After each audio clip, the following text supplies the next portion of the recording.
right, we already started. Welcome to South Beach Sessions. This is Antonio Giuseppe Paolo Reali, Anthony Reali. We have been friends more than 20 years. He's a monster talent. And you're still reading it off the list here. I wasn't reading it. I have plenty of prep here, but I was reading nothing because you castigated me earlier this week for, at 56 years old, having atrophied so much that I have to use notes. Now. I have to use notes. You look better at 56 than you did at 46. Thank you. And I was more inflated at 36 as well. I just want to give people some of the history here before you take over the proceedings with I will not today. With your likability. I will not host this. He has been a friend for more than 20 years, and he at least is a friend in part because he's more comfortable than most with sharing his vulnerabilities. Most of my friends in my inner circle, you can let go of my hand. See, I'm not going to let go till you let go. At any point. Okay, I think we should hold hands throughout this interview. I have to stop being a TV host. No, now you keep it here. I'm trying to do this, and I don't want to do this. All right, so Anthony Reali is leaving ESPN, has left ESPN after almost a quarter of a century, and I believe... This is news to me at the moment, right? Because I'm still with ESPN. Yeah. And I'm just, I want to continue to see how the next couple of months of the summer play out, but I mean, you're being paid by ESPN, but you're not on ESPN television. And you had Around the Horn, one of the more successful shows they've ever had of any kind at ESPN, one of the more successful sports television shows there have ever been. And I wanted to just talk to you about your growth and your life, because as I said, more than 20 years I've known you, and I'm pretty sure I was there either the day you got the job because you happened to be in, pardon the interruption, studios, and Max Kellerman had just left, and they needed an emergency substitute, so they went down the hall. If I wasn't there that day, you were there within the first month. So how we came to know each other, we both found each other in moments of vulnerability and moments of doubt, self-doubt. Why am I here? You had done TV just enough. Stand-ups for SportsCenter. I remember. No, but I was scared. I was scared. So I don't want to put words in your mouth, but we were both going through something, imposter syndrome, right? I had 30 seconds of airtime a day that I loved on Party Interruption, where we first worked together. And I was stat boy, and that's a sidekick's role. And I got a phone call the night before a show saying, fill in and carry the show for 30 minutes. And it's the show after the Super Bowl. And Janet Jackson's boobs coming out. And be an adult in the room and be a host of a show and be funny and brilliant and all these things. I had brazen confidence.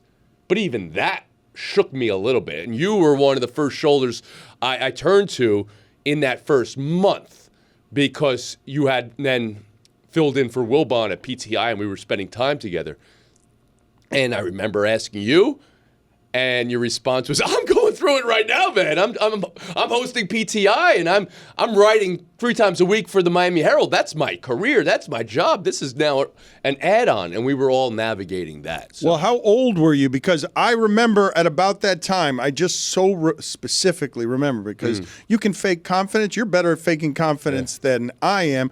But I remember walking around my neighborhood at 4 o'clock in the morning practicing the words, pardon the interruption, but I'm Dan Le Batard. The first words of the show, you never told me that. I was scared. Like I don't have any television training. I've heard the most amazing things from people in the last month. Not to put that to the side for a second, but we had a panelist on Around the Horn say he was made fun of by the tone of his voice by one of the other panelists and started smoking that week. This was news to me too. And it just goes to show you don't know what's going inside everybody's head, but you do know there is doubt and skepticism. And you were practicing the lines to say, welcome to the show, alone in a parking lot in the dark. Not alone, just walking around my neighborhood in the dark. But you're one of the best I've ever seen. I didn't process it like that. No, I think I did the rosary before I went on the air the first time. You know, I mean, I was a good little Catholic boy. Well, how old were you? I was 25. I was probably 23 when I was first on TV. I was 25 when I was carrying the show, and I felt the weight of that. That's a weight I felt for all 4,953 episodes, though. It didn't change, right? I felt the weight, but I knew I was stronger.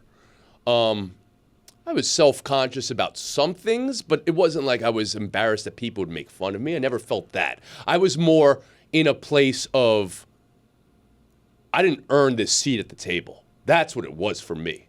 You know, the way I grew up, Joe Reali, my father, doing everything by the book. First in his family to go to college, turned out to be a lawyer, thought he was brilliant, is brilliant, of course. And just knowing this is the way you do things. And here I was. This is sneaking in through the fire escape. We just had a phone call on a Sunday night. You're the only one within 3,000 miles. Can you fill in the show? So, wow. I didn't earn this. So now that's where my neuroses really hatched. It wasn't about, I don't think I can do this. It was like, I shouldn't be doing this. Well, but I remember, though, how it is that I came to like you when you talk about your neuroses, because I'm noticing the difference, and I hadn't seen it in anyone before you, okay?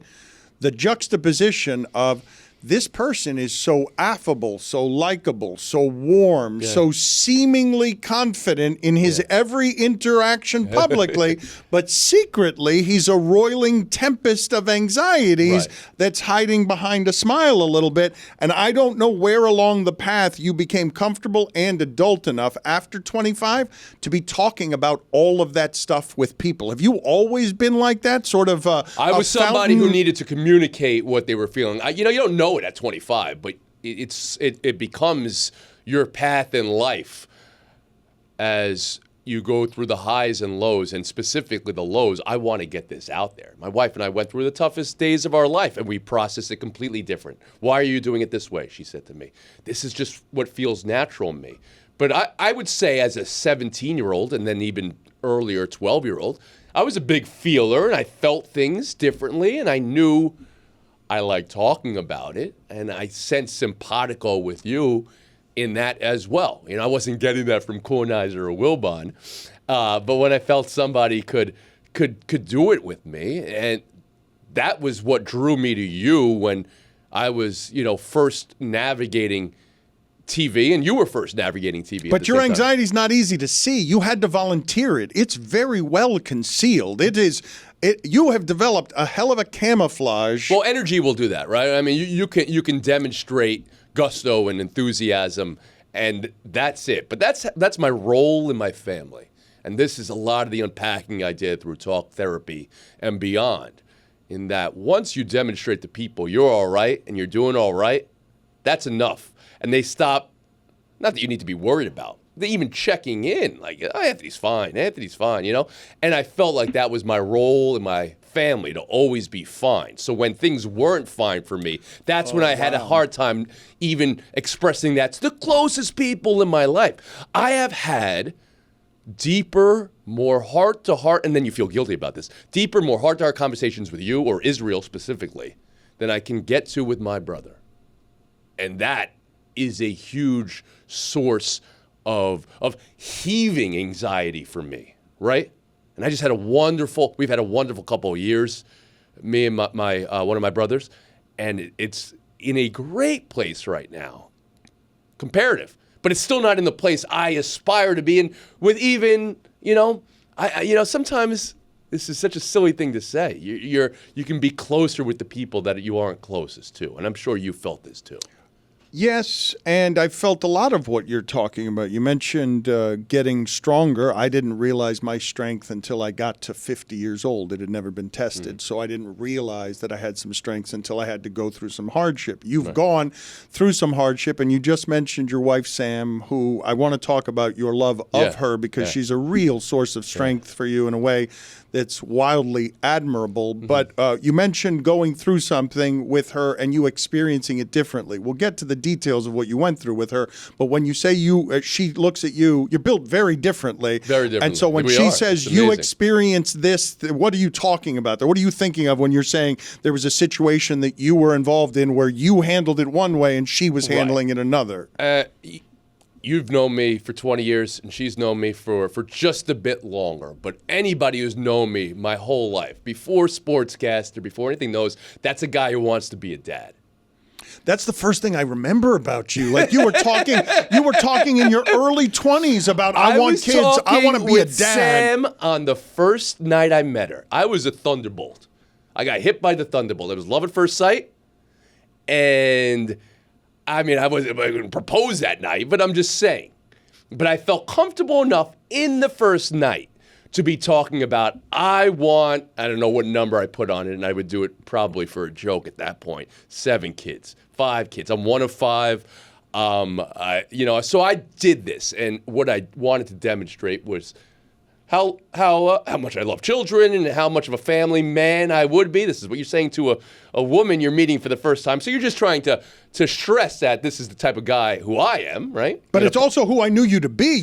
Everybody knew that about me. But it seemed an odd thing for you in your early 20s to desperately want kids. I want kids. I want a farm. Yes. I want a farm of children. So I'm godfather to 6, and I would want to have that many kids. So this is now, along with I want to be the best sportscaster and the happiest guy in the world, I want to be a dad with kids. And I say this to then the navigation of our relationship and marriage, which has been wonderful through it all, but in order to have kids became a challenge for us, as it is for many couples, right? So now I've, unbeknownst to me, put a pressure upon our relationship, which I thought was a positive expression of how much I love you, love life, and love family. And I remember writing notes to every wedding, have kids, lots of them, not even knowing what I might be projecting upon somebody else, just thinking it was a positive, who wouldn't want it? Sure, yeah. I'm writing this to people. I don't know, biologically. I don't know mentally. I don't know their relationship with their parents, but I was so filled with an enthusiasm to bring life, and how great would it be to have kids that I pass this on to people. Well, I pass this on to my wife first and foremost. And now we're married, and now we're into years of marriage, and we can't conceive. We can't conceive, and doctors are telling us it's a 1% to 3% chance, which is echoing in my ears at a volume I wasn't expecting when I'm in that room. And now I'm not even trying to get into her head, and it's echoing in her ears. Like, I just told this woman I love, who loves me, that there's nothing in the world I want more than this. And a doctor is telling us, ain't going to happen for you guys unless you get really lucky. And now she's thinking, I'm letting him down, right? That would be a natural. I have a lot of friends who have had fertility issues. Yeah. It is a real test of any relationship, and all parties can feel inadequate with those tests. And I have to say this, too. That was on both ends. However, I'm an honest person, but this is complete honesty. I'm not trying to. This was on both ends, and I did the work too. And I'm like, why biologically am I not operating at the level that the doctor would say it's above 1? So 1%. So now we're going through this, and it's been years of. Now we're into our mid-30s, right? Well, it's such a mind bleep to want kids that badly. So it's at 23 when I met her, the day I met her. So now we're 12 years into her knowing everything about me. And then maybe I've even said things like I'm at this moment older than my parents were when they saw me graduate college. And Tony, I'm telling the audience now, I have never had or known a young person in their early 20s who wanted kids as badly as you do. So now, but I'm just saying my parents started young, and now I'm at an age, I've got young kids now that I'm older when they were I'd already got it through college. And we're years now, and we're into IVF, and we're not getting positive tests out of that. Now, the psychological toll of IVF, while my psychological toll had been going on for years, can't conceive. Now we're injecting a concoction. I mean, I do believe the doctors. It's amazing. You've given people the possibility for life. Of all the great inventions of all time, that's breathtaking to me. And I had to unpack a lot of things from my Catholic side going into this, and we could talk about that too. I mean, my mother and father, that was a tough conversation, and it only got to sentence 3 or 4, and then it had to stop. We're trying IVF here. Do you know we're trying it? Believe me. Do you believe we're taking the proper thoughts? This is coming from the right place, the heartful place, so you've got religious parents who think this is unnatural? Correct. And I'm dealing with this. Is this unnatural? Should I be, replaying God on some level? Did God want me not to have children? And then, so now I'm unwrapping these things that there are never going to be answers to.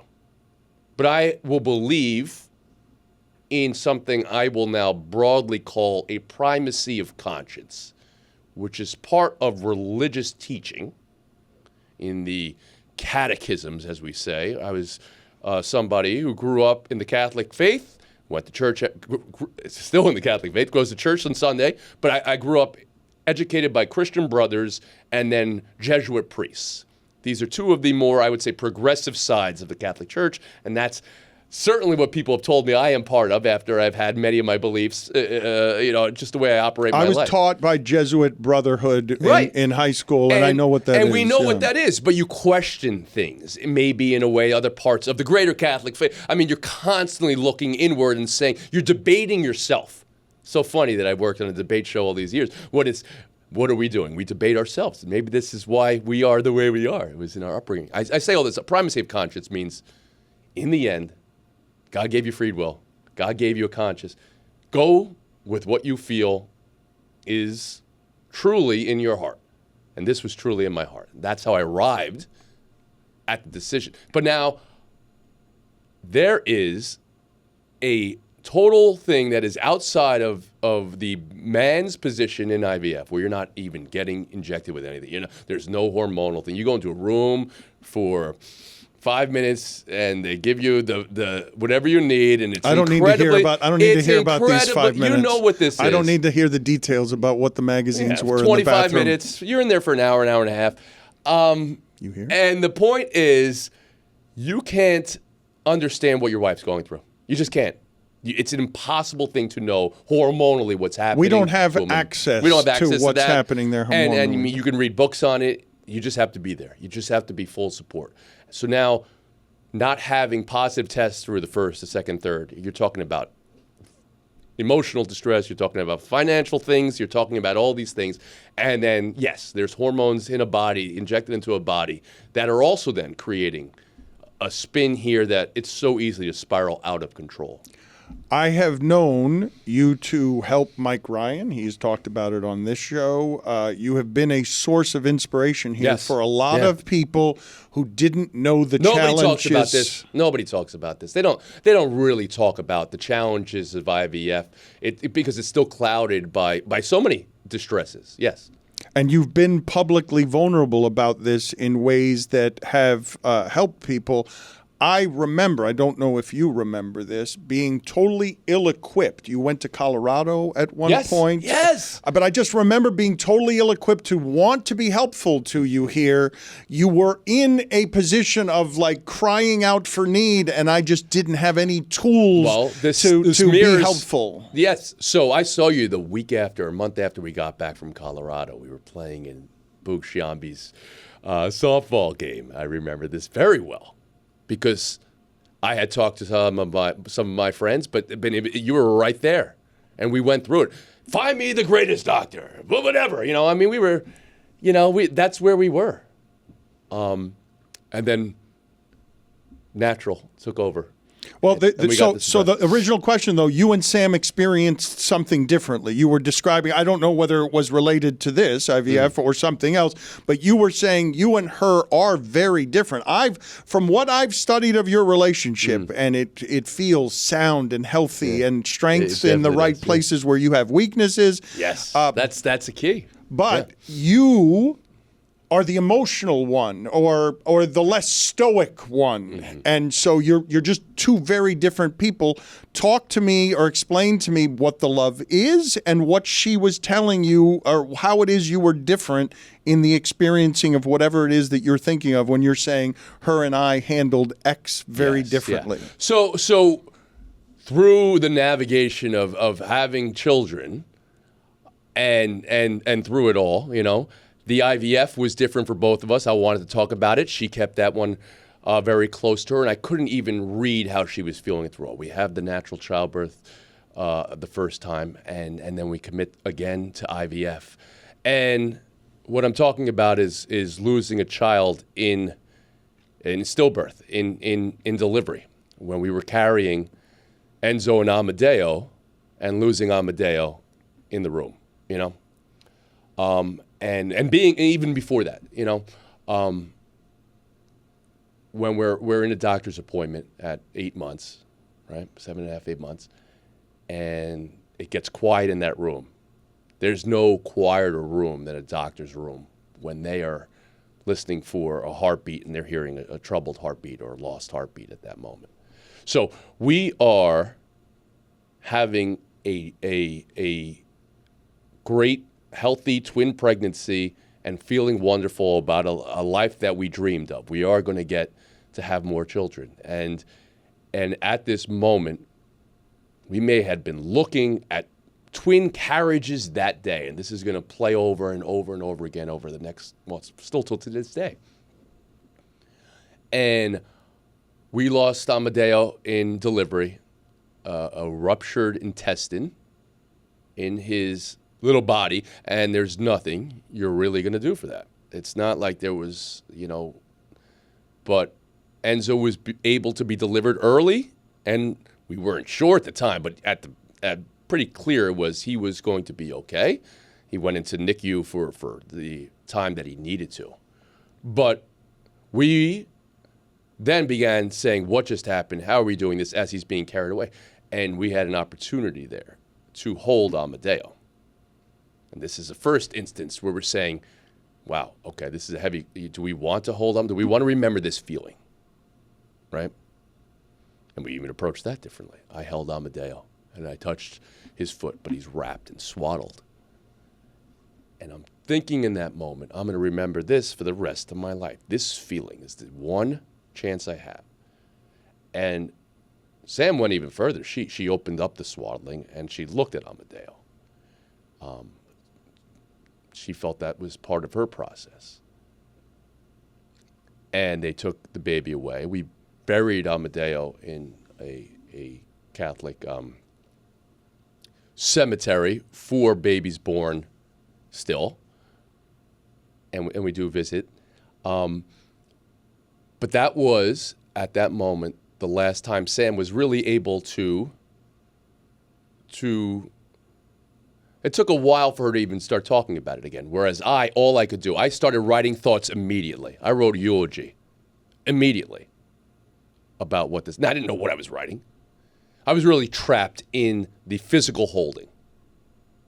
I've come to find out certain things about me. I'm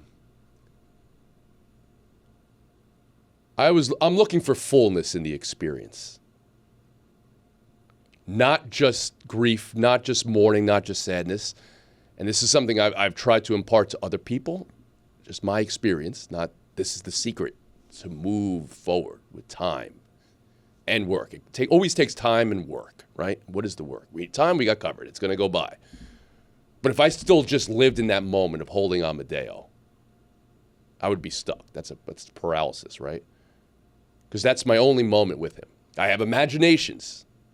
I remember being trapped for a little while with I was the two strollers. Anytime you see twins for the rest of your life, you're going to be in this place. The Minnesota Twins are in a script, and Around the Horn 2 weeks later, twins only goes to one place in my head right now, right? We chose Amadeo, a special name. In Italian, it means, for the love of God or God's love.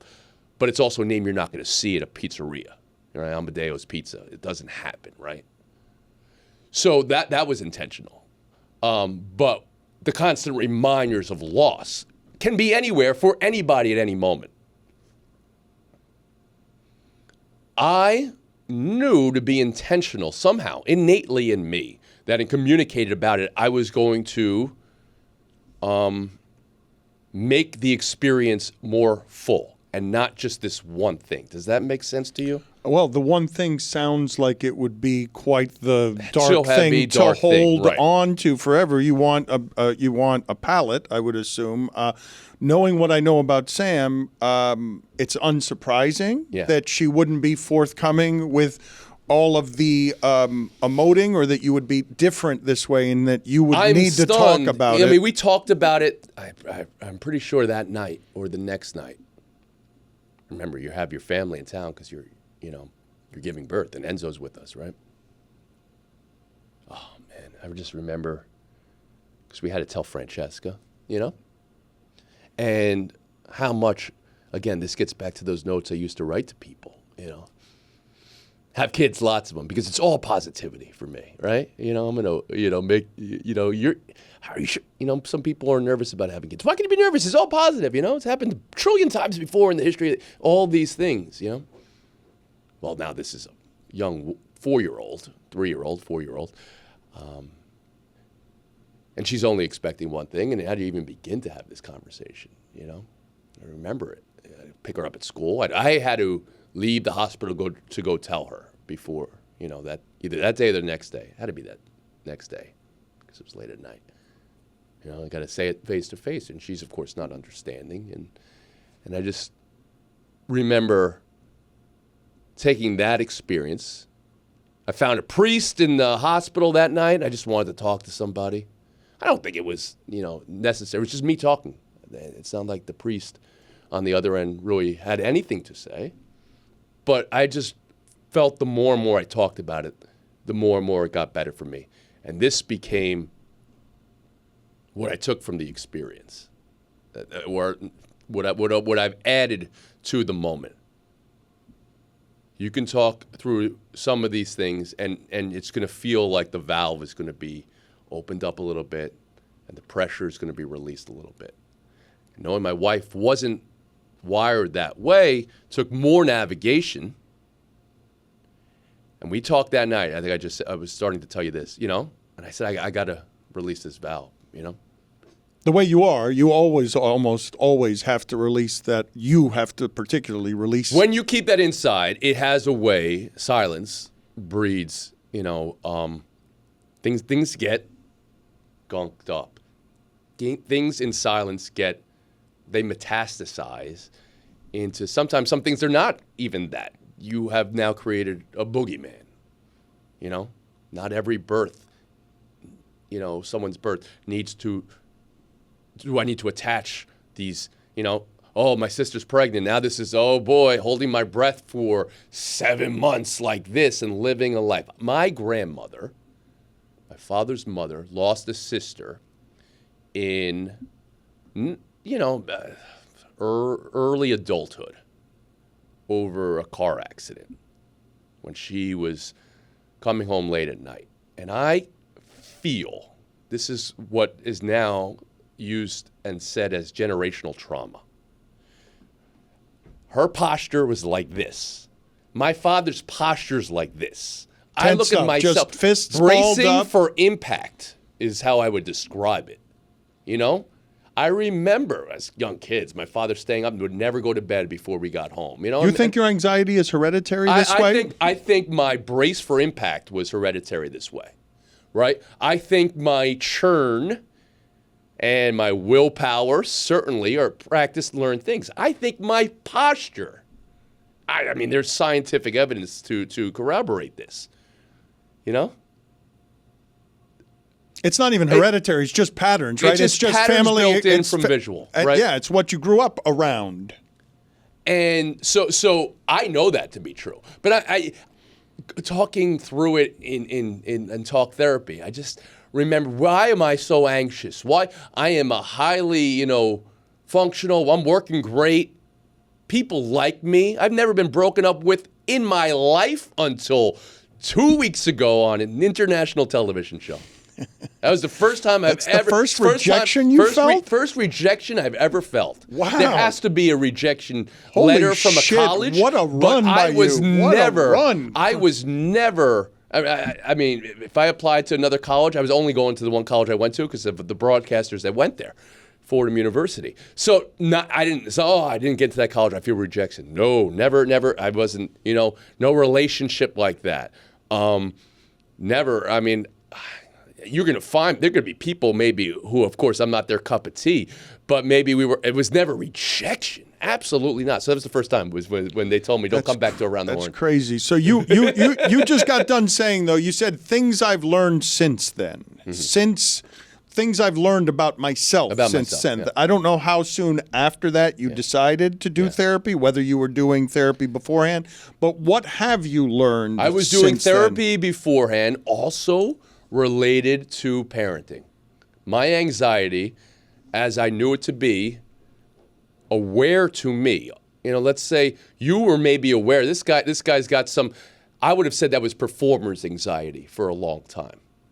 I'm doing a high-end job. I would not have known you were anxious if you weren't volunteering. You knew it when I started writing, and I turned to you for a mentor's hand here in writing a column for a newspaper, right? You remember these days. Well, I remember the insecurity of writing. That's different than just the way you bounded through life, because you always had a spring in your step. Yeah. The only evidence I had that you were an anxious person is you volunteering it with your mouth. It wasn't in any of your behavior. I'm telling you, it was really well hidden. I was trying to make every part of life be the greatest moment ever. I'm still trying to do that. For others? For everybody involved. I was going to be the happiest person in any room at any moment, the most energetic person in any room in the moment. I would walk into our newsrooms in a way where I would make sure everybody knew things just kicked up a notch.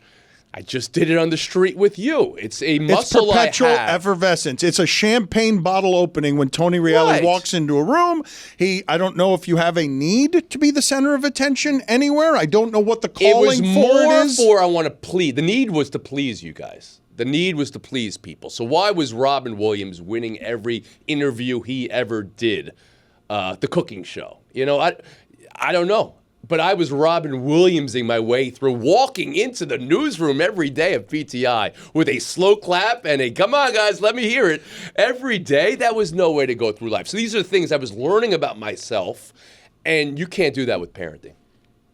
Yeah, you're good. I mean, I'll give you another example. The pandemic was a place where everyone realized I have to operate at a different speed now, right? Things are not allowed for me to do. I can't do all these things. Or I was giving my kids 110% before the pandemic. And now I get no breath. No breath. I didn't age a day. I was 23 until month 3 of the pandemic. And then I became a 40-year-old overnight because it was just like I hit a wall. And a good 40, a healthy 40-year-old, fit 40-year-old. But that was it. I've got people I got to take care of. I got to get them through. I mean, we're not even through breakfast yet, and they need my energy to be at this level the whole time. Well, you've been helpful to people, though, by talking about your anxieties. And that was my process. So, yes, here's where it was. We bury Amadeo, and I do a eulogy, which is not required, right? But I was talking through my experience, the duality of life, and how I was struggling with how we could have a healthy child and we could have a deceased child in front of us right now.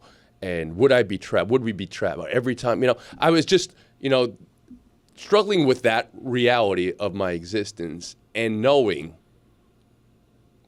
I have a microphone in front of me on a TV show. That's about sports. And I'm not trying to intertwine the two, but even applying other parts of life that I can reach people in this way, and I know that makes me feel good. I spent time in the NICU unit talking to the other parents, because now, while we were dealing with loss, we were also now dealing with Enzo being healthy, but still just being in an incubator or whatever device is at that time.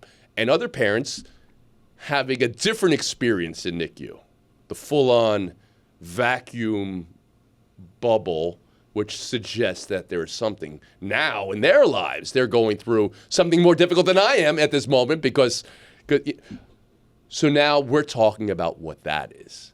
And just providing, I wouldn't call it support, just providing existence next to another human being. That's sometimes support enough. So you brought up instances of people we know who I've talked to. Once again, my relationship with them was not what it is with my best friends or my family members. Yet still I felt more open to being in that place because I was in a position similar where existence and being there, I don't want to overstate what it is, but it's so important. It's so important, and it's the least you can do, but it's the most you can do. And you find comfort in community? What is this need? How do you do being alone? Mm-hmm. How do you, because your need for... Yeah, I feel comfort in community. I definitely do. I don't know. When am I alone? I haven't got there yet, Dan. I really haven't. I mean, I think I would enjoy learning a little bit more about myself, just in how how I breathe and how I move. I'm constantly tweaking and working that. Whatever became from when you knew me younger, which was an exercise addiction because I wanted to grip everything and go so hard, to now doing the exact opposite. I do something called functional patterns. But I know you were navigating this too. You were trying whatever massage and rolfing you were. Oh no, I'm doing right now acupuncture 3 times a week. I'm doing is it called NAET? Like the strangest thing where the doctor puts vials in my hand that are grief, joy, neurotransmitters, an assortment of things with acupuncture because I don't know what I don't know about how it is that these are unknown unknowns. I love the way you say that. But try and lubricate what have been lifelong repressions on wherever it is that I push down feelings. Like the alternative medicine I'm doing right now would suggest that repressed feelings are the reason that I have had a 3-centimeter rock in my gallstone that threatens, in my gallbladder, that threatens to surgery that I'm trying very hard to avoid by doing an assortment of natural things that are about lubricating my emotions so that things don't stay inside. When did you first hear that stone was there? While my brother was dying. So I've got this happening. I've got my brother. I'm spending 10 months near his deathbed daily. I've got my mother goes into surgery after falling down. So hip problems and broken hips are hard for 80-year-olds and usually the last step on death. And now I'm going into surgery and my cortisol levels are so high with my brother that I'm too high of a weight. I'm not healthy enough for surgery. Are you afraid of surgery and going into a hospital? I'm afraid of starting the practice of medicine so that you take one organ and you tell me it's okay, but now we've got a lifelong set of issues that come from whatever I don't know about how that organ came out. Of being in David's position. Not only am I afraid of being in David's position, I'm getting a call from a doctor. Listen to this story, okay? My brother's on the bed and he is non-communicative. I don't know at this point. As nurses from all over run in, there were a dozen next to his bed. And we are trying to resuscitate my brother. He's been out and is non-responsive for minutes, and I'm thinking I've just seen my brother die. He finally gets resuscitated, and I get a call from a doctor I've just met him because of what I'm going through, and he says to me, without knowing any of my circumstances, knowing what this medicine is, that is the practice medicine that earns a lot of money but is not alternative medicine. He says to me, don't let them torture your brother. And my brother had 3 surgeries after that. And what they did was, they were just doing medicine, practicing medicine. They tortured my brother. Like he had 3 surgeries that his body could not withstand because he was trying to stay alive and a lot of things were going wrong. But that's where it started. And a doctor of alternative medicine, and they've tried to get me on, and they have gotten me on a different path where they've dissolved this gallstone with an assortment of things that I simply don't understand. And will live all my life without understanding because what they're trying to do is lubricate my feelings because of where it is and how it is that the body holds on to whatever it holds on to. When you hear those stories about people doing yoga and they hold their emotions in their hips and all of a sudden they're sobbing for 30 seconds in a yoga class because they don't know you what believe this. Well, it's you not believe even, in the release. I'm open-minded enough to know that I don't know everything I need to know. And so even if I'm agnostic, I'm still trying to avoid I believe this a surgery. Yes. And I believe that these doctors, I'm working with 3 different acupuncturists. I think that they know an assortment of things that I have no idea about. And so I'm just going in and trusting them. And I feel better. And they're helping with an assortment of different things that include grief. Like they are trying. No, it has to. I mean, you've heard me say mental health is health. Mental health is simply health. Talk about mental health. We talk about sports and athletes like a strained hamstring would, right? But I apply that to everything you just said, that our feelings are simply health, just like a bone, just like a muscle in your body.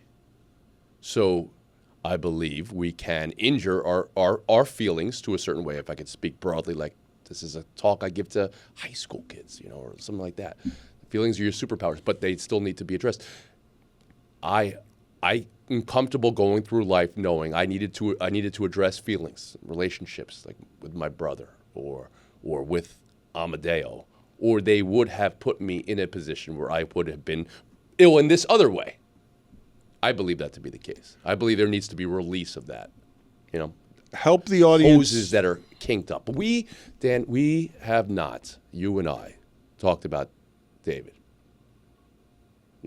Phone calls, things, we haven't.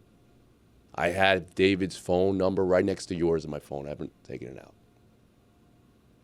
That's something I wanted to tell you, because I just told you how easy just being there for somebody can be and how important it is, and I don't feel I was there for you.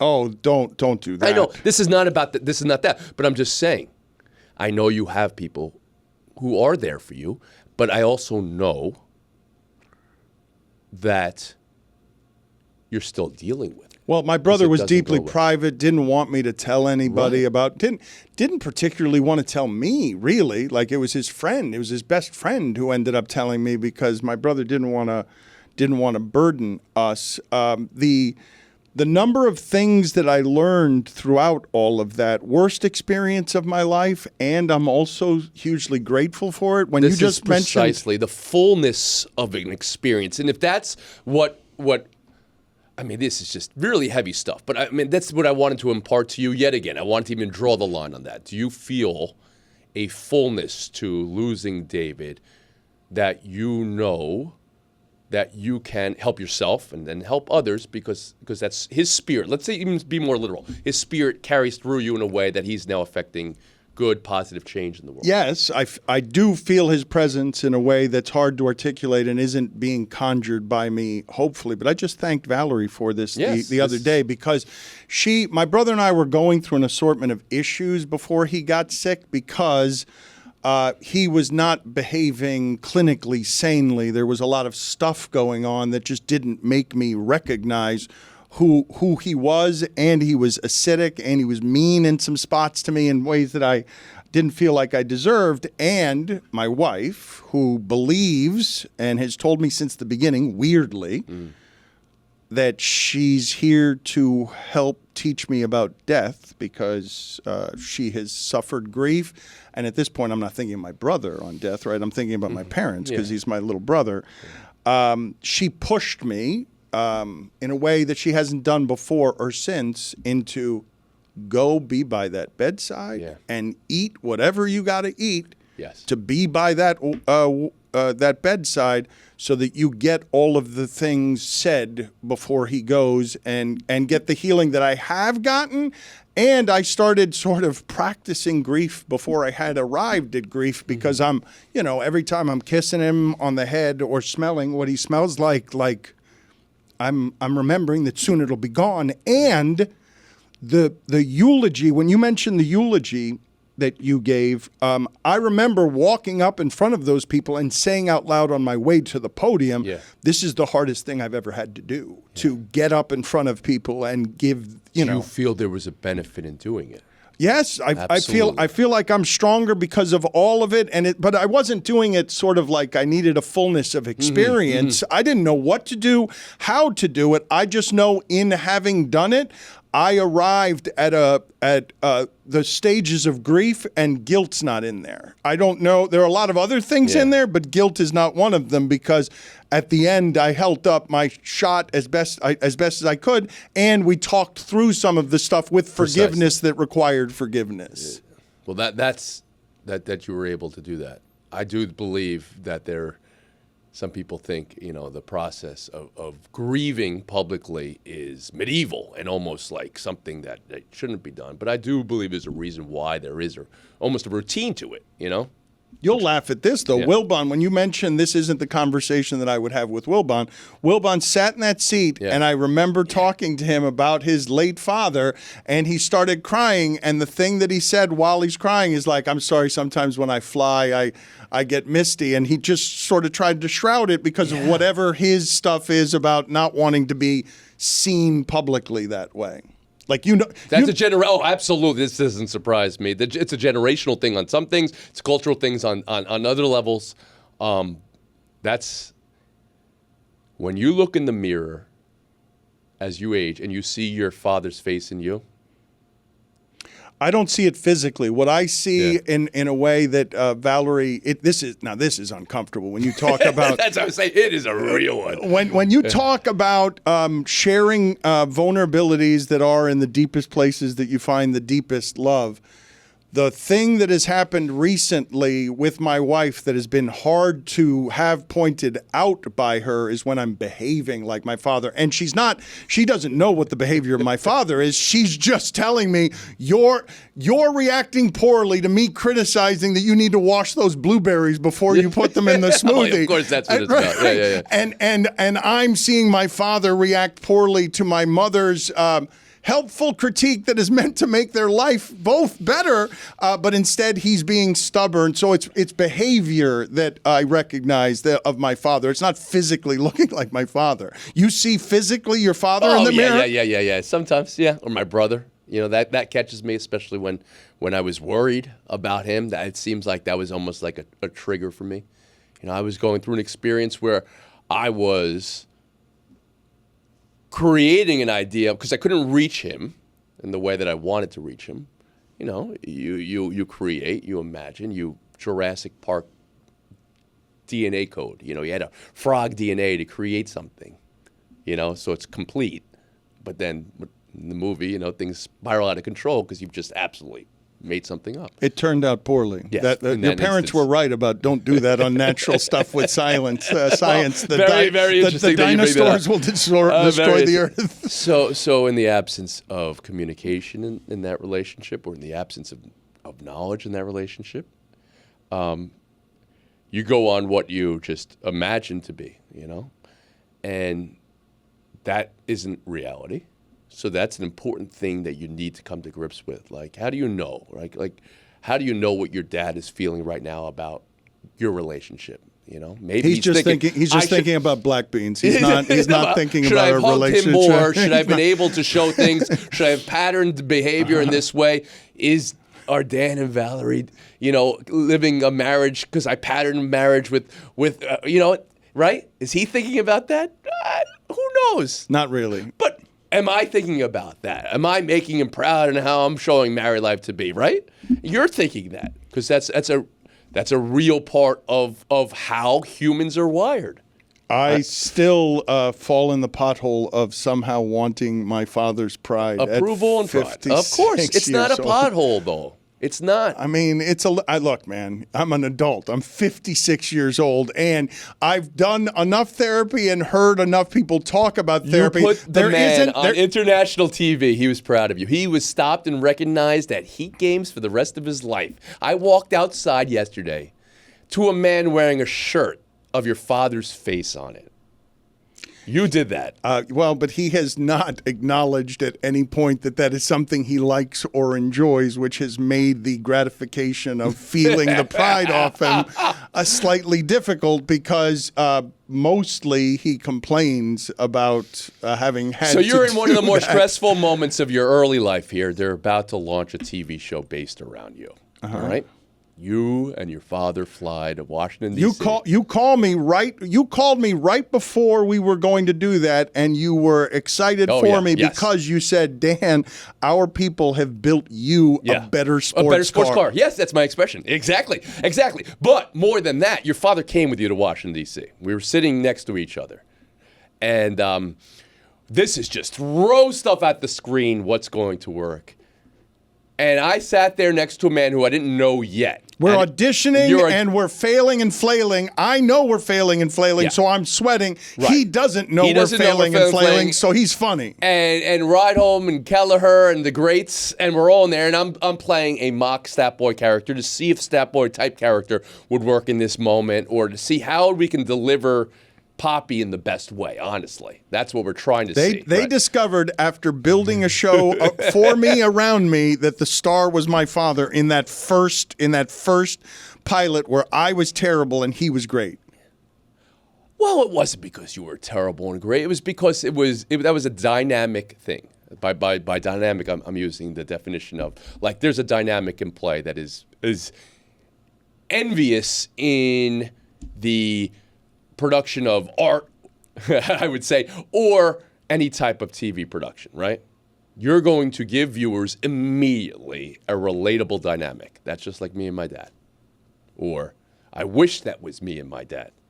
Or in my case, Anthony, why didn't you do this first? You know, like that. My dad said nobody would watch that, Pop. You know, he wanted that. Did you arrive? You've arrived at your father's pride and what your. I've always had that. You know, I think that. What's that like? What's that like? You know, I mean, it's always a work in progress. So I know they're proud of me. But I may, if you asked me point blank, and I guess you are. I would have liked to have them at the last episode of Around the Horn, and they I was, like you were. You surprised me. I had again. It was wonderful to have 20 or 30 people there. Some of my best friends and some of my not best friends. My trainer showed up. What amazing was that? I would have liked my mom and dad to be there. They were a couple 100 miles away, but not so far. Wait, that sounds like hurt. Yeah, I mean, I don't think it's hurt. I think it's a realization that I have to still unpack that Anthony's okay. We don't need to worry about Anthony. They send me notes. I mean, it comes with the script you're reading sometimes. It sends me, their focus is on let's get Anthony a job, right? Now, this moment, right? Anthony doesn't have a job, okay? And you're going to get a great job. People are going to see you for what you are, They get really upset when articles were written about. I didn't do media for a long time. I didn't want to do interviews. It's while I am brazenly confident and I love talking to people. That was one note there of I got to be humble. It's got to be full humility. I'm not going to talk about myself. So then what happened when the show was being canceled? The announcements came out, and my father got very upset. Max Kellerman's name made it into the second paragraph of every article, because no narrative was written since the first year of the show. And I had done, 97% of the episodes. But you're saying humility, that's optically what you had to project. Anger and denial would be the things that I would assume are there, that you're wrapping in humility because you have to put on the brave face of taking the high road and saying the right things. I was approaching it from this way. My parents are fighting dearly for me in their own hearts and with my own head for me to get the recognition of what this show was. Why is Max's name in the second paragraph? He got his chance. He got up and left. Didn't come back. You took over the show. You didn't take a day off for 8 years. You did the show. The ratings went up. Ratings are up now. How come nobody's writing that? And then I started doing interviews basically on the advice of Pop Reali, of all people. So I know what that's love, that's pride, that's a lot of things. But then it's the same moments, and then I got 4 other siblings, and then their current state needs to be put up immediately in that conversation to balance out a seesaw, 4-person seesaw, because they can't, even though, it'd be pretty obvious to say they are giving more attention and time to the children who need it in that moment. But my moment is not at that level for them, because they know I'm going to be okay. And I know I'm going to be okay. I just did 24 years of TV, and I'm going to get another job because a 24-year veteran of television for a show that was as successful as it is in a phenomenal position. I don't have the anxiety about that. I know you were worried about me getting to that place 6 months ago. I'm here to tell you right now, I feel like I'm in that place. The only reason I wouldn't say that I was worried about you, I was simply keeping an eye on you because I know that I underestimated. Talk to me about what that is, because I told you I've never been broken up with before, and this was my first rejection, and you went through a rejection that was modified differently and kind of put into a different spirit. Well, mine is totally different just because over the course of time, I've always turned my employers into my father because I'm trying to please a father. So the relationship is always good with the employer. I'm pleasing and making the father look good. The father's patting me on the head and telling me that... that's really... That's how you see it. You're genuinely thinking you're a pleaser. Well, in this case, an employment pleaser, right? Because I'm thinking of all the bosses, Paul Anger, Jorge Rojas, John Skipper. I'm always trying to to Gary Honig. I'm trying to make them look good and doing so. So I'm getting the reciprocal rewards of actually pleasing the father figure. But I had this conversation with Dan Patrick about Dan Patrick comes home from ESPN after being sort of, they had the biggest show in television for many years that made a lot of money for Disney. And he gets a take it or leave it offer from an executive who he doesn't have, much use for. And he decides to leave the offer. And when he comes home, and he's done now, he's just decided he's done at ESPN, the safety of ESPN. His wife looks at him and says, you didn't think they cared about you, did you? And he's like, well, yeah. I kind of did. And so I, at the end, because I'd never had a rejection from an employer before, kind of thought at the end that there would be some caring involved, or at least enough caring to not fire my mentor's son without telling me. And so I ended up getting hurt by that. But the reason that I reached out to you, and it wasn't concern, I just know how lonely it felt after having a lot of confidence doing a thing for a long time to suddenly be in a position where there was some doubt about what the future would look like. And so I was just reaching out to you to make sure that the turbulence wasn't unsettling to you. Well, you put me in 100. I went 180, after, let's be honest. We talked multiple times. And I did get to a 180 place. I'll be honest about the TV show Around the Horn. I could not say goodbye because of, again, maybe a faux humility. And I loved it, and I felt fulfilled in some ways. I wanted and was going to do and will do more. I want to show other sides of my personality.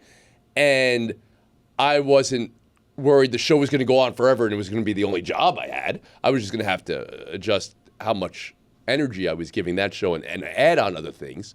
But I was always prepared for them to say the show is going to end. It wasn't like I was disappointed. I was surprised because of how successful I feel the show was, and I know how profitable the show was, and all these things I've talked about in the past. It's not about that for me right now. I would assume you think it should still be on, and you should still be doing it. I think it should a network be, and would you should love be. to have a show like as successful as Around the Horn is. Absolutely. I think the network, ESPN, that I've enjoyed working for all these years, should want an expanse of shows.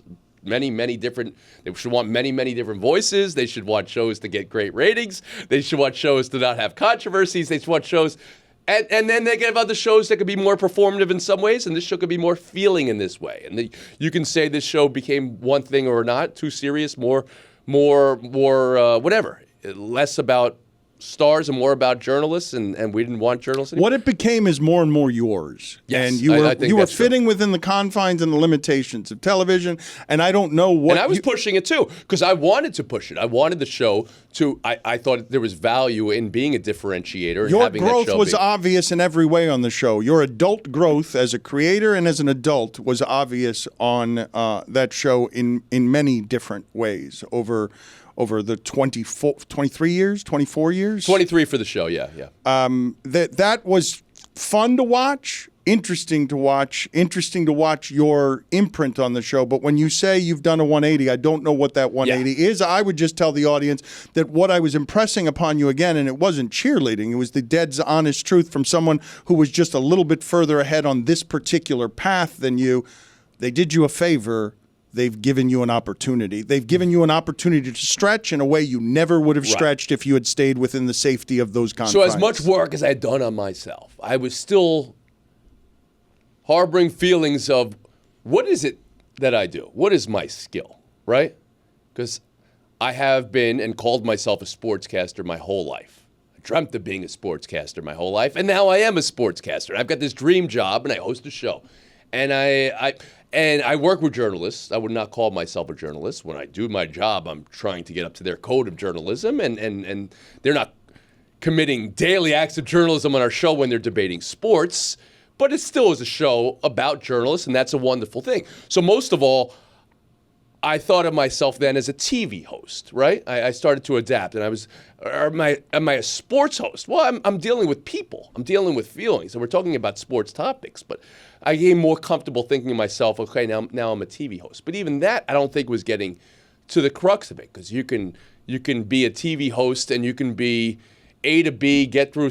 I was still doing something that was more connective to an audience in my mind, but now I am receiving that back in how the show, the response of the finale of the show and the last 6 months of the show. But in the absence of me really allowing myself to talk about myself and be seen, for a while, I'm sure I processed those feelings. Around the Horn, which was first hosted by Max Kellerman, or Around the Horn, which is produced by Eric Rydholm. Or I'm like, those things are factual sentences. But if someone knows the story and is writing the story, it's your show. That's not the story. It's your show. So it wasn't until I started talking. Like, how do you write Around the Horn is going, possibly, this is how I found out. I was on vacation in California with the family. Around the Horn possibly looks like it's going to be canceled in the summer of next year. How is that not, next sentence not, the show's ratings were up 5% this year. Because if you're writing that article as a journalist, you'd be like, oh, Around the Horn's getting canceled. But Wait, let me look at the ratings. It's up 5%. That's an interesting sentence. Nobody cares about you the way you care about you. The show's getting canceled. It's currently hosted by me. Was first hosted by this other person. And then the next one is, expendable and overpriced. And I don't know which one I was more insulted by because neither of those are true. And then I was like, wow, So to have those things written about you, I recognized they weren't coming from nowhere. Somebody was feeding this. I'm like, okay, so I get this game is being played, right? So the second I started talking, that hurt too. I read on my birthday. I'm on my balcony drinking with my wife, and I read the news, Le Batard Show going to be replaced by Mike Greenberg's and everything else because someone leaked it. And I'm like, what is this? What is this? Because I didn't think it could possibly be true. And then I called and was told it's not true. And then it was true. yeah, I was told that one too. You heard, we don't know where that's coming from. You know where that's coming from. So the point is, there are any moments in your life where you know what's true about yourself. This is social media for me. I don't have the same opinion everyone else does. I get it. It's a negative place for a lot of people and all these things. I know what's true. Those things bounce right off me because I know, somebody's telling me something about the show. I can take any type of feedback and criticism. This show got too blank for me. Yep. That's real maturity, though, from you. That's not the person I met. That is not the referee who's telling me I had a traveling violation. I'm telling him that's not his call. That's referee's call, so you can't possibly. That's the Reali I met, furious with referees, unable to control his anger during basketball games. Yeah, right. So what you're alluding to is that we had Pardon the Turnover, a wonderfully named recreational basketball team for PTI and Around the Horn. Won't bring any attention to you at all as the star player of Pardon the Turnover. And I approached it with a lot of gusto. I was still the youngest one on staff, and I was fit in ways they just wanted a little bit of exercise. I wanted, to qualify for the Olympics, or I don't know what I wanted to do. There was a little arrogance there. You were getting a lot of success at a very young age. That's really young, Tony. To be nationally televised as part of a daily sports lineup on the worldwide leader in sports when you're the youngest person on television? Right, but I don't know if I ever processed that as arrogance, honestly. I didn't.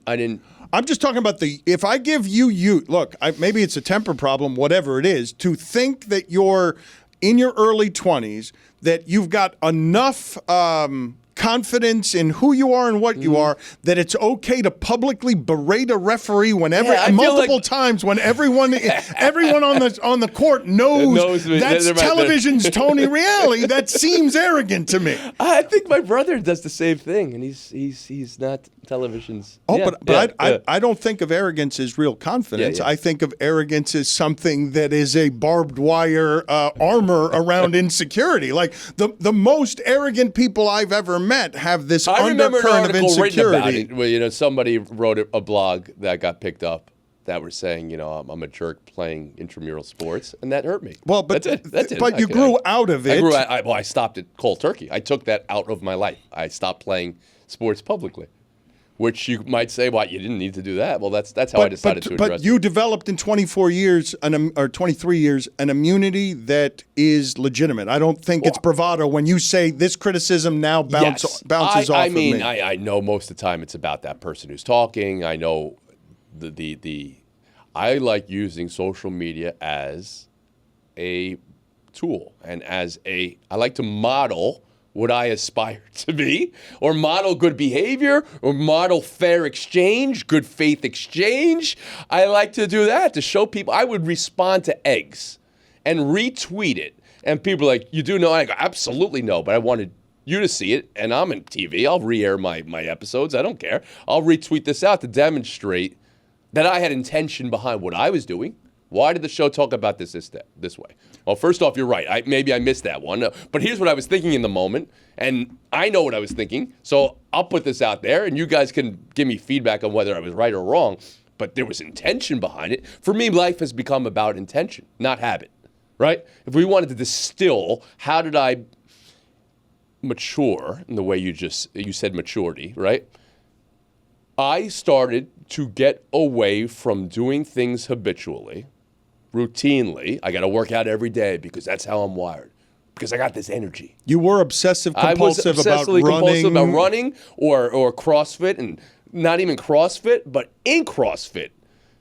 Cheering everybody else on and collapsing at the finish line and then getting up and then cheering them as they collapse. And also injuring yourself. Yeah. Oh, my man. During CrossFit. I was pulling, my body was probably closer to the top of a tuna can, right?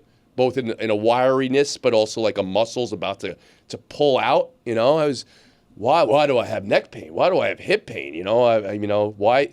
I mean, whatever. Because you were staying fit with CrossFit, and you'd also stay fit if every day you wrestled a bear for an hour, but I wouldn't recommend it for your body. I was consuming, the PTI and Around the Horn crew will tell you, vast quantities of spinach juice and kale salads and all these incredibly healthy things. You're obsessive compulsive, not addictive, right? Or you were. I would say I was obsessive compulsive, not addictive, right? But it wasn't. I mean, this is haphazard diagnosing, but this is knowing my willpower. Like, okay, I'm going to live the cleanest life I can live. I was consuming so much juice that I gave myself kidney stones. How do you get kidney stones? I mean, the calcium oxalates is what it was for me. That were basically in spinach. I was trying to be Popeye, but they never show you Popeye's kidneys. They only show you his biceps. And now here I am, my kidney stones. And what am I doing when I get kidney stones? I'm getting surgery. And what am I doing? I'm doing Around the Horn that day while then going to the surgery immediately after. Or I'm doing Around the Horn the day my house burns down because I don't want anyone sitting in my chair. I didn't want Pablo Torre, one of my best friends in the business, sitting in my chair because I knew he was so good. Right? That needed some maturity. That needed some reality check. So I know you appreciate Norm Macdonald. And that was smart, by the way. Pablo would have stolen your chair, and I told you, I don't feel like I'm off here. He wouldn't have looked back either. Like he would have ghosted you as soon as you started calling, trying to figure out why he had stolen your job. He's got privilege. Norm Macdonald's line that really resonates with me is, we use the expression surreal often in life. People say this is a surreal feeling, and that's quite the opposite. It's actually a real feeling that you're not open to experiencing because you've created everything to be routine and habit. Okay? So this is part of what is maturity for me, recognizing don't do that just because you do that every day. Don't do routine. Don't do habit in the same way. There's going to be a routine to life. There has to be, of course. And you have, there's a reason why you have an A and a B and a C block on your radio show and all these things, right?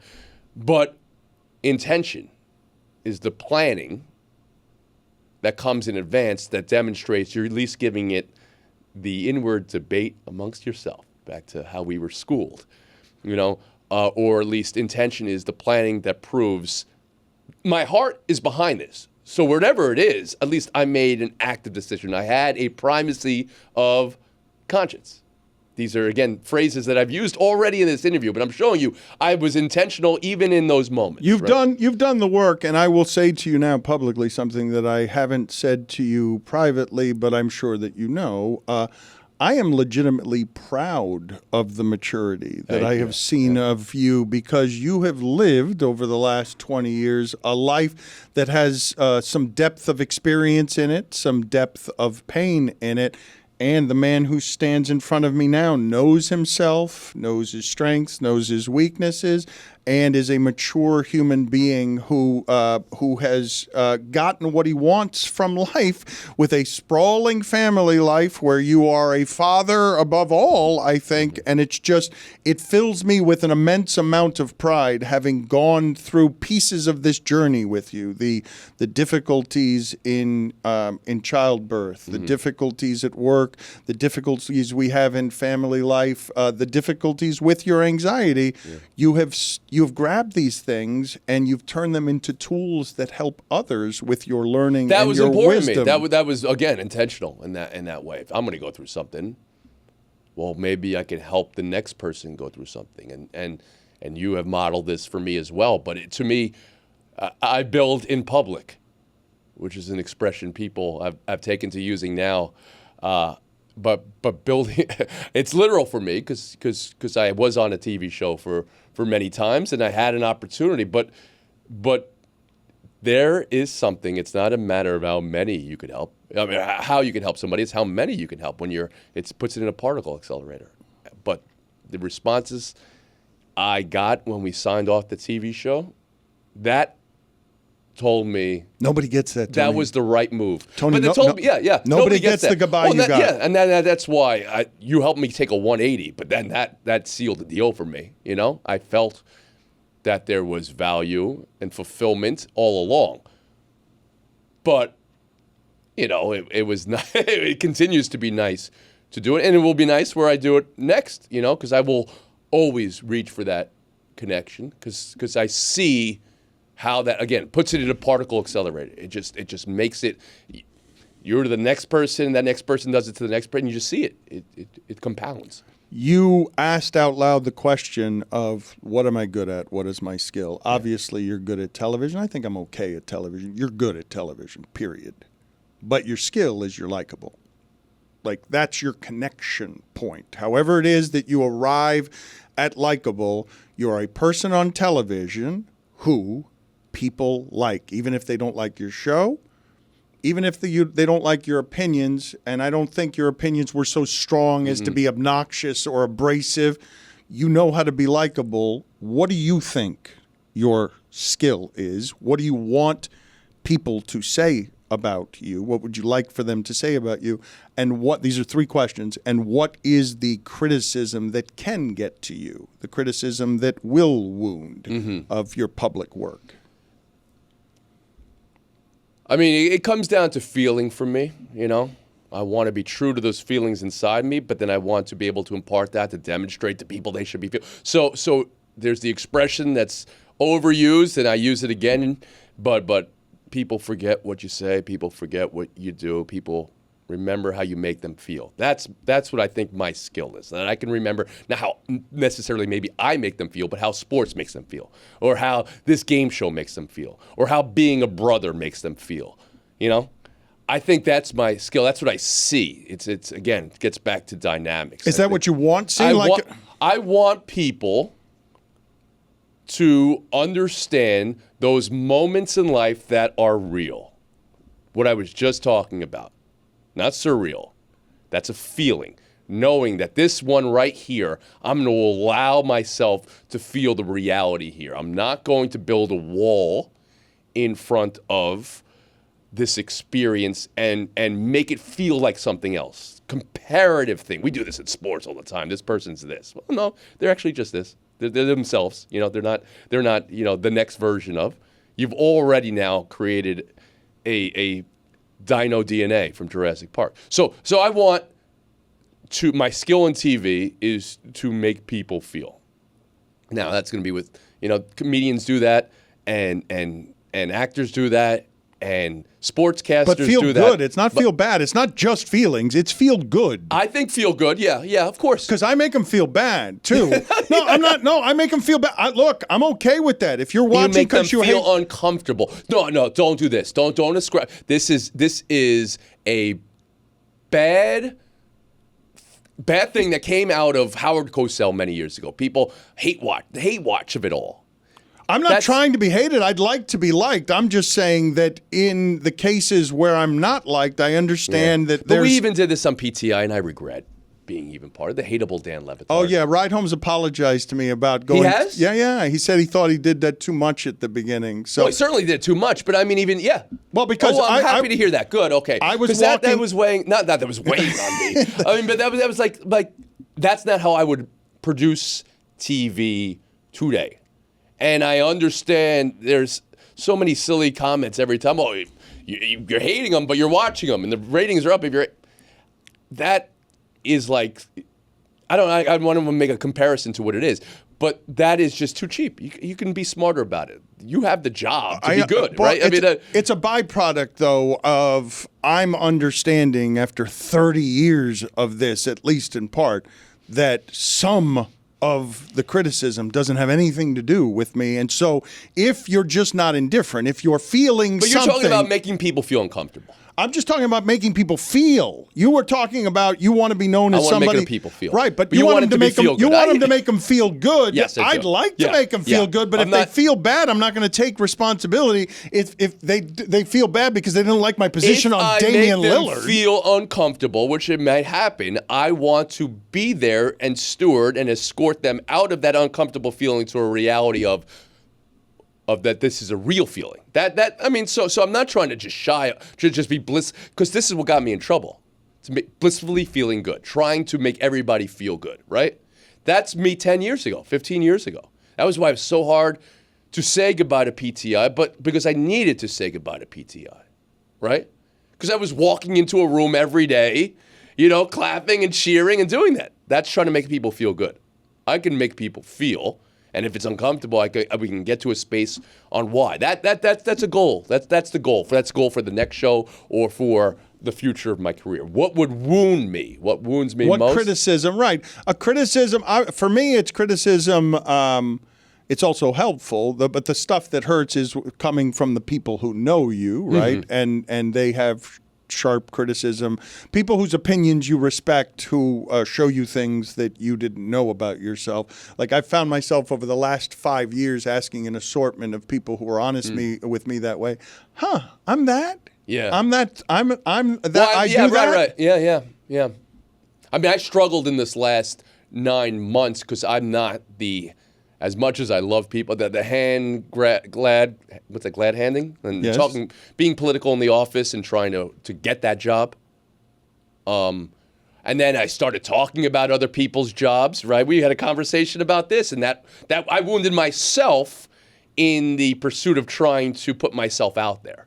Right. Well, we don't need to get into the particulars of this, but you felt great remorse because in wanting to handle an unprecedented situation for you, public rejection, where you're going out there and saying things to tell everybody, "Hey, I'm here. Hey, look at me. I'm available." Shouldn't I be a valuable person in this marketplace? That was my first time trying to do that, and then I saw there were ways I was doing it that I could have done this better. But I'm just saying. So I wasn't wounded by this, but when you're asking me what people say, you got to be better. You got to get yourself out there. You love talking to people. Go win a room over there. Yes, I know I could win the room, but it's just like, come on, I'm playing political games and trying to put myself out there, and this is something I despise of other people, let's say, or that's the stuff where I'm like, oh man, look at this guy plays the game, and he's putting himself out there to maximize himself in ways that I feel are not how I would do it. But what wounds me the most of all, I don't know. I mean, I am forceful and energetic, and when this is terrible. I'm going to put this on me. I allow that to come off in a way that people could feel, I'm bullying. That's it. You call me a bully, that's how you get to me. Bullying, not inauthentic. Bullying, like if people who think nobody has yet to call me inauthentic, honestly. So I mean that hasn't really happened. But I do know how forceful I am. The reason I say inauthentic is just sometimes a personality is so affable, slapping you on the back, so good at small talk, and other people are so repressed around that and might project onto you. That can't be real. His level of happiness can't. Thank you for raising that. I never considered. No. Here's where I were with any criticisms of myself as a person, as a public figure. There was no wound other than when. Unneeded and overpriced, maybe. Yeah, because that was something that was like, I mean, where did that come from? Like disposable. Who told disposable? Who told you that? Like I guess somebody had to tell you that because whatever. So that hurt. I've been in rooms with every type of person on the planet. I've got along with every type of person on the planet. No, that's a good one. So there's never been a time where it's just like, oh, that, you know, when someone calls you woke or something, woke, that was the most absurd thing to me when some people started calling me that. Me. Which one hurts more, disposable or overpriced? No, there's negotiations are still going. I mean, the overpriced was just like, come on now. What are we doing here?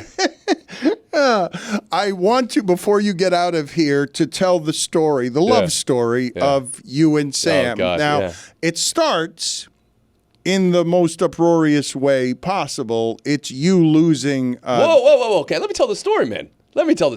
So I told you, Thunderbolt hits me, and I'm love at first sight. I would have married her very quickly, or at some point very quickly. I wouldn't have been foolish and done Can you tell me about the Thunderbolt, though? Can you? Or actually, sure. I think it's got to be a lightning bolt, right? Because a thunderbolt is just the sound. Technically, but that's a line from The Godfather. So okay, I'm sorry for my ignorance. It's all right. Just step in that. Yes, my bad. Yeah. My bad.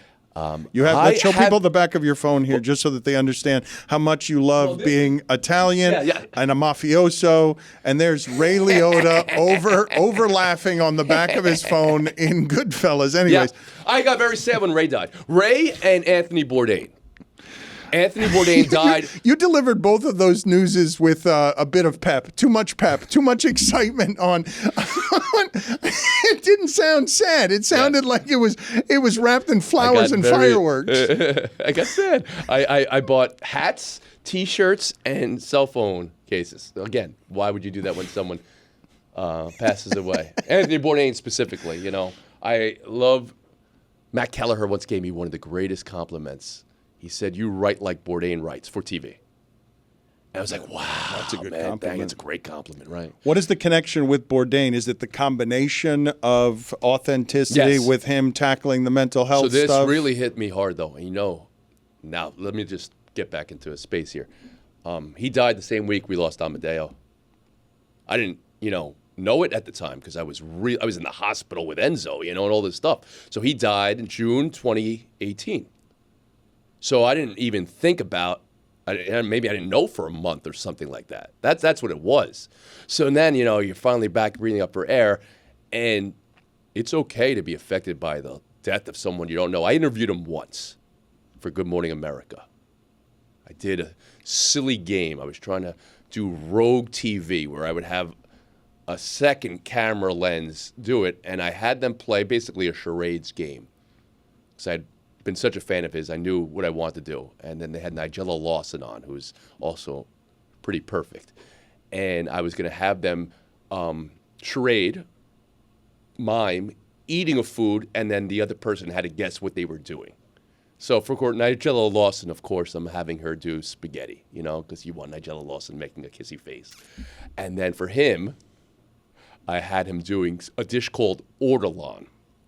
I hope I'm pronouncing that right, which was something he mentioned in his book. This is a type of quail that is like a baby bird where the French cook it in like champagne and they eat it whole, including the baby bird's bones. You've heard this before.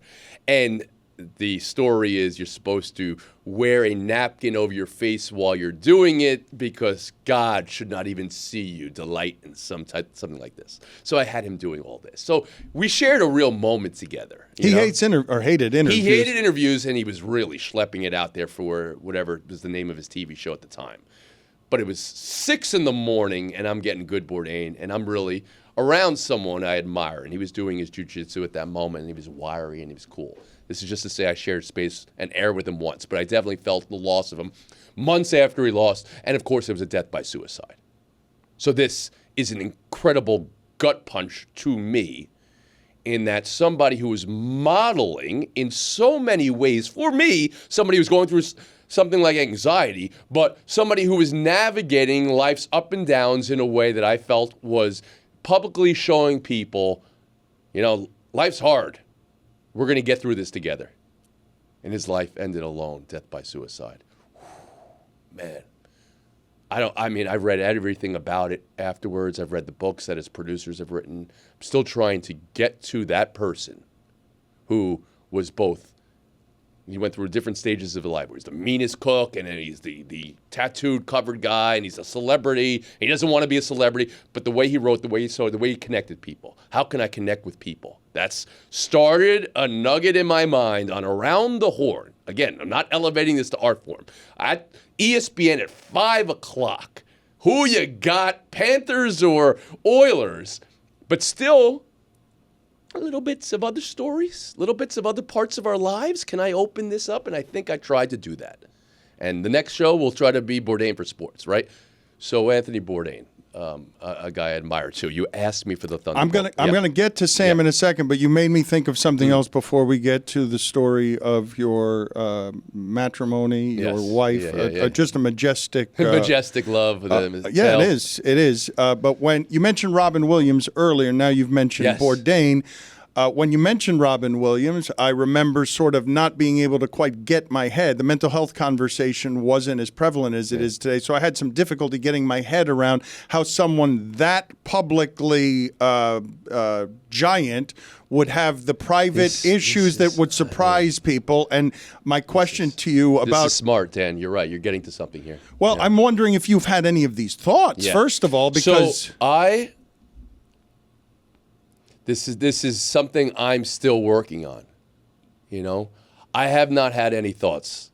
What I had was a very exact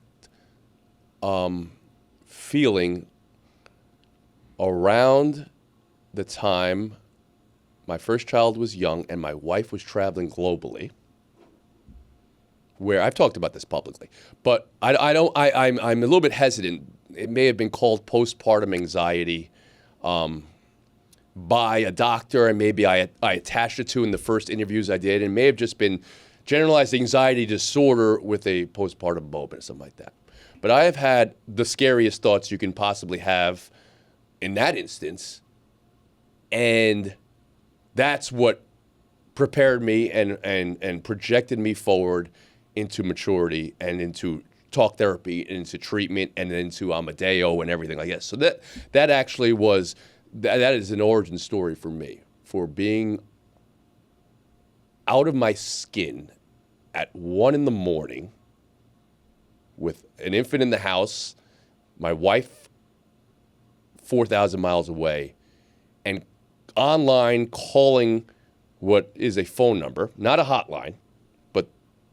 The TV host of me wants to make a joke. I called a hotline, and the hotline wasn't there, you know.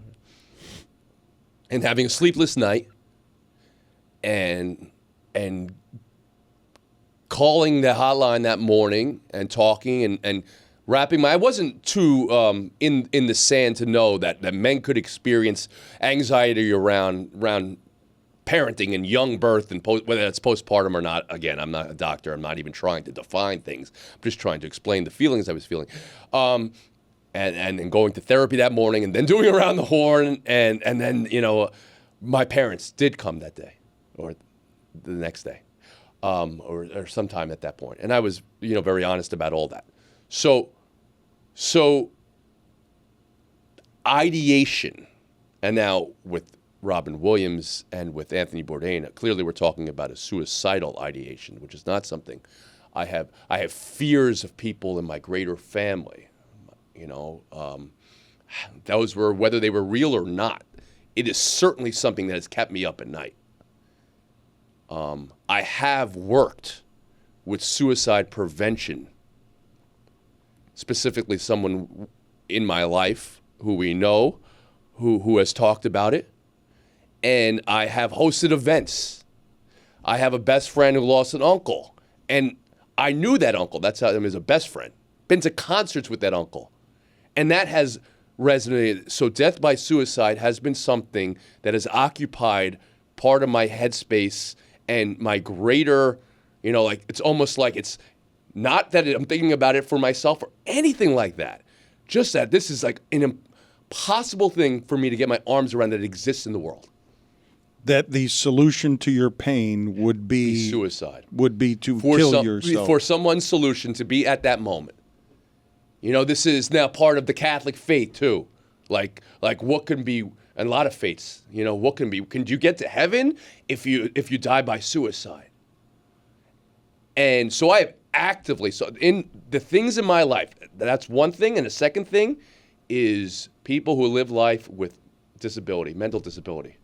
I've surrounded myself with Special Olympics and things like that because it weighs on me to a degree. This is now transference, all right? If we wanted to slowly, like I feel these feelings in a heightened way that needs to be taken under control a little bit. Like I have to have a second breath in my head saying, now what you're doing now is you are attaching, like I see a father with a middle-aged person with a disability, a mental disability, and I am now in tears for that father, that his life at 63 is still where it would be for someone. And I don't know if that father's sad about that. I don't know. It may be a wonderful relationship that they have. It very well may be. But for a lot of my life, I could not get to that place. And then I've done work with Special Olympics, and I've done work with suicide for prevention. But specifically for someone like Bourdain or Williams, people I admired, and I loved the way they worked that room. If I could definitely think I said the line. If that's where it ended for Bourdain, what hope is there for anybody? You know, like something, a feeling like that.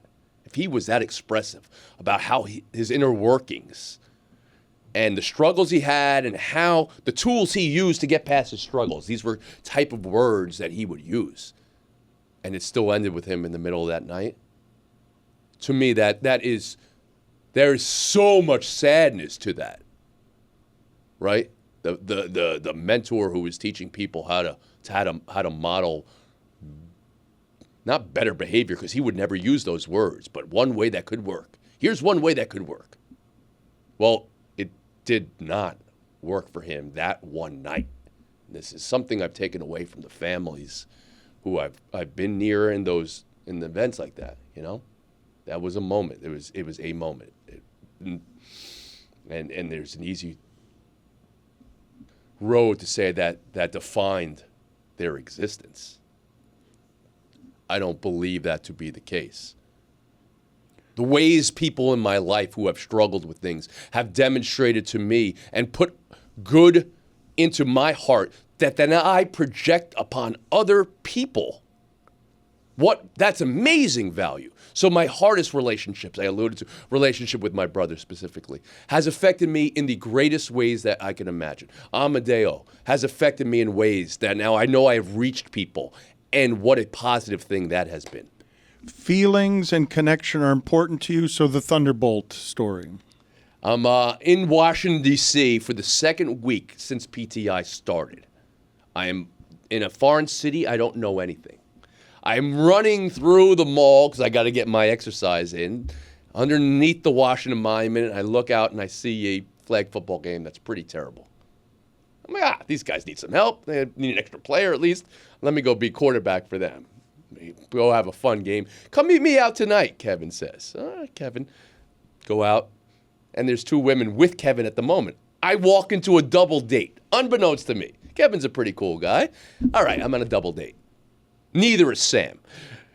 But Kevin takes us out on a double date, and it's pretty, there's a Starsky and Hutch joke in here, like, which one do you want? Which one? I don't know either. I'll take either. You know, is what his vibe is giving me. Whichever. You know, I'm like, neither for me, but thank you. You know, and he's still moving the night along, and takes us to a restaurant. Buffalo Billiards is the name of the place. A bar where all the great romances are born. Buffalo Billiards, because he used to work there, so he can get us in, and Sam's the waitress, and that's where the lightning bolt hits me. You know, I love at first sight.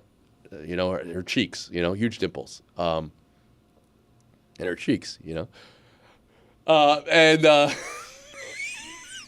you just melted. So I go up to talk to her, and at that moment she had already asked Kevin, "Who's your friend?"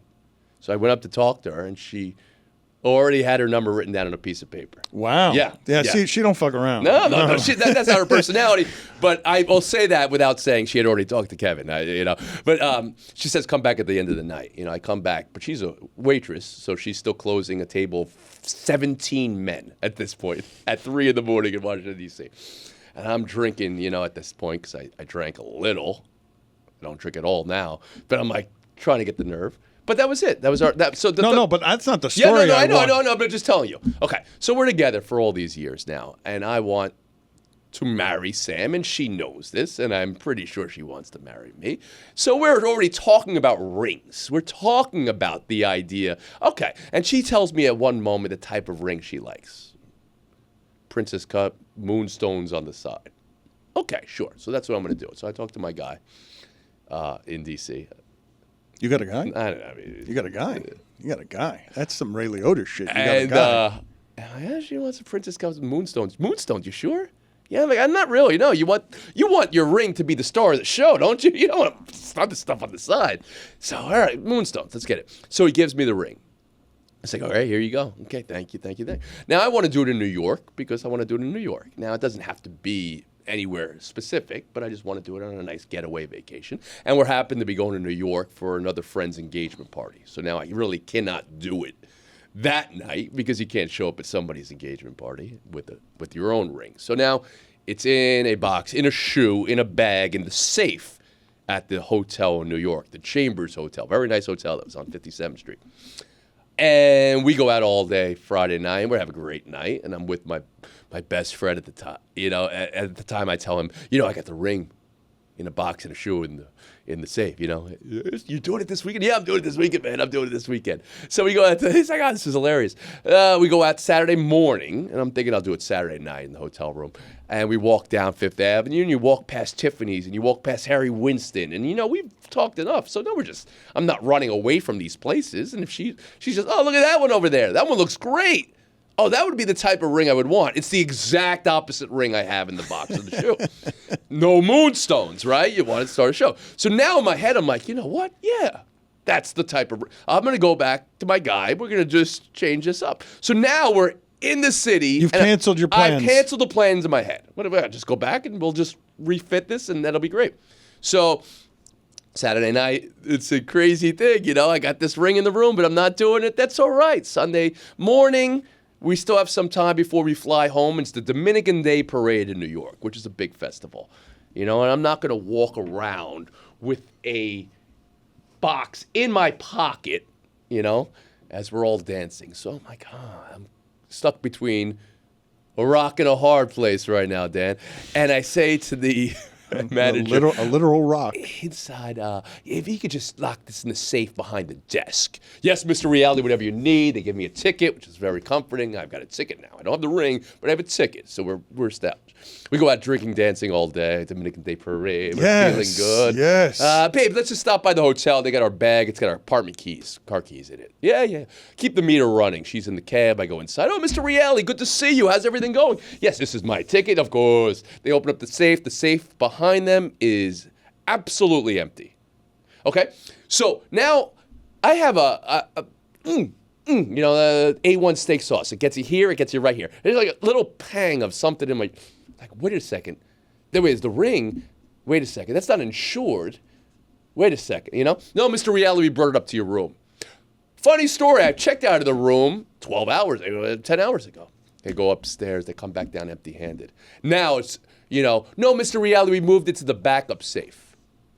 Backup safe. By definition, a safe is supposed to be okay on its own. So now...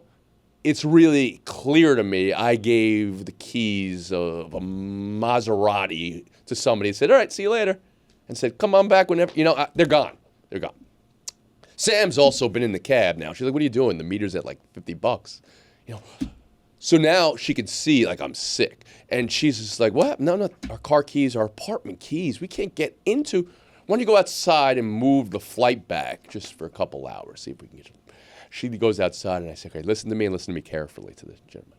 Inside that bag, there was a shoe. Inside that shoe, there was a box. Inside that box, there was a ring. I've yet to fully engage myself with my girlfriend. She starts crying, which is not the greatest sign that we're going to get this together. Mr. Reali, go have a drink or something. I'm not having a drink. I'm going to start throwing up on the side of the street. I go outside. I'm getting ready to tell Sam. And... out comes running the New York City porter, who is central casting. Fat Italian guy with a mustache that looked like a walrus. And he's running, and he's got the big belly, and we found the bag. We found the fucking bag.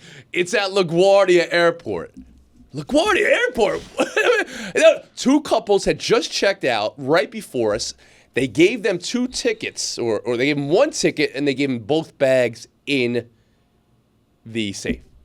They got the curbside check-in at LaGuardia, and they called the hotel, and that was the hotel was looking for, like, underneath pieces of paper. It's over here. And we got in the town car with the general manager, and the girls are making small talk. This is Astoria, Queens. There's a lot of and I'm like, there's a lot of Greeks. Everybody knows that. Yeah, my head's out the window like I'm a Labrador. And we get to curbside check-in at the airport, and I see this couple from Iowa, and I always now associate people from Iowa as good people. And they said, "Is this your bag, sir?" And I totally bowl them over, just push them to the side, rip open the bag, feel a little bit better. I see the shoe. Rip open the shoe, feel a little better. See the box, rip open the box, pull Sam in between the men's and women's bathroom at LaGuardia Airport. Romantic. And I proposed right there. Did she like the ring? She loved the ring. She wore that ring for many years, and we upgraded after a while, and we survived. And if you can make it through that, you can make it through anything. Well, a closing note, though, because I want I do love Sam to the degree I know her. I do believe she's a bit hard to know. She's a Sphinxian type thing. Well, she's got a stoicism about her. But explain to me the rock that she is to you, because I know her to be a rock for you. I mean, it's about strength for me. I'm a strong person, and I feel that way. But my wife has an inner strength that defies exactly how she came to be. You know, she's a Peace Corps baby.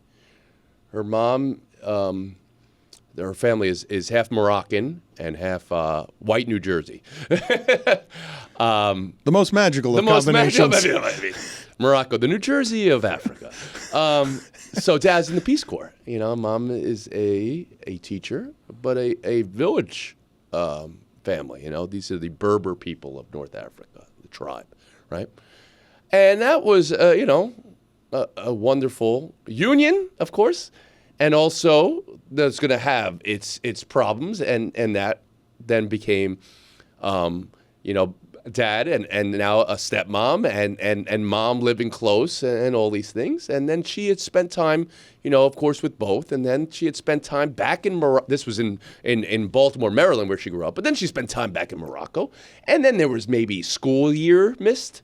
And there was certainly a disruption for any young person.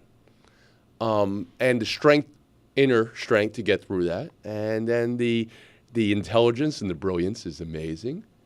And, speaks so many different languages and had an interest in investigative journalism, which I find to be you very, respect very cool. and admire you respect her for her career and for intellectualism and for foxiness and for parenting.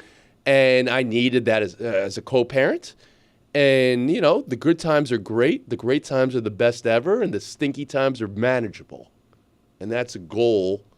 That's now what I write on wedding cards, if you want a TV button there. I mean, I'd have my TV button. It's aspirational, the marriage that you two have. And I also think I have this right, although I don't have enough information to surmise this, but I feel like you would need to lean on her more emotionally than she would need to lean on you. Right. I mean that's clearly true, and it has been true the last 9 months, as she used her business acumen most of all to figure out how does somebody like myself not be in the situation I was 8 months ago when I got the news around the horn was ending, and the same day I'm reading The Hot Ones is selling for millions upon millions of dollars. Great show. Incredible host, aspirational host. And 200 episodes was selling for millions upon millions, and I was saying goodbye after 4,900, and I didn't have IP at that moment. So you're not going to be in that instance ever again. And the literal sleeves rolling up. I mean, Love the way she walks. She's a badass. The way she rolls up her sleeves. I mean, like this. So now I've taken 300 meetings in the last 9 months, and I've enjoyed a lot of them, and I've loathed thinking about taking more. As I win rooms and get incredible feedback about how those rooms were great, and I never doubted I could win the room. But it's just like, here I go again, but I'm not going again on my own. I'm going again with her. I will tell you, though, that I pulled her aside on your last day at Around the Horn. I didn't need to say this to her, but I'm like, don't let anyone take his power, and don't let. She didn't need to hear that. No, yeah. she doesn't need to hear that. And I'm like, don't let anyone fuck him, and she doesn't need to hear that either. But what I remember about that day for you is the very real and palpable joy I felt seeing her with your kids, knowing a fraction of what that journey was for you, having that there in the center of your world. I struggled with Dad's work's not going to be Dad's work anymore, because that's what they know for it, and you'll know. I don't even think she saw the end of that show. She was with the kids and they were gone already. I think she's seen 2 episodes of the show. She was not a sports fan. It is nothing to do with our relationship, other than she knows that I love it and performing it, and I think she's now. It's a little sickening that she's got awful announcing on her homepage now, or some. It is, but I do love that while she might not have an interest in this, the ingredients you will find in love all the time, the best kinds of love, are understanding and acceptance, and she meets you there on the things. I once won a Christmas party trivia at her work. As they were asking which country, she was working in emerging markets, which country has an AK-47 on its flag? And I said Mozambique, and I believe that's still correct. I believe it's still correct. And I won that in the West African business policy. So let's give some credit that I was also dominating her workspace. I don't think that credit is necessary. I think that shitty punctuation on what we've done here. Yeah. I think I'm going to make you feel good again by doing this. No, I'm not going to edit it out. I love you. Yes. You know I love you. You tower over me in a number of different ways. My only regret in the entire time I've known you and this interview is that we didn't spend the entire thing holding hands like this. 2 hours like this, we could have broken the mold on how these interviews are done for male intimacy. You are enough, Dan. You're just the perfect amount. I love you, buddy. I love you too, Dan. Thank you for spending this time with us, and thank you for being my friend for a quarter century. A quarter century? Yeah, thank you. Quarter century? You look better now than you did then. I was so bloated, so inflamed, and I was introduced as the hateable Dan Le Batard. Well, again, I will never forgive you and ride home for that. I was in the room for that. I certainly was. It's wrong. You know what I was? I love the Perez Prado music. I wanted us to clear Perez Prado, and then we had to come up with our own little version of that. That wasn't him, but I wish I could go lower than this. This is the lowest this chair goes. I assure you can go lower than you are. I can. It doesn't go any lower. Goodbye. He's one of the best. Soon you will see him bigger, better than ever. Thank you, Tony.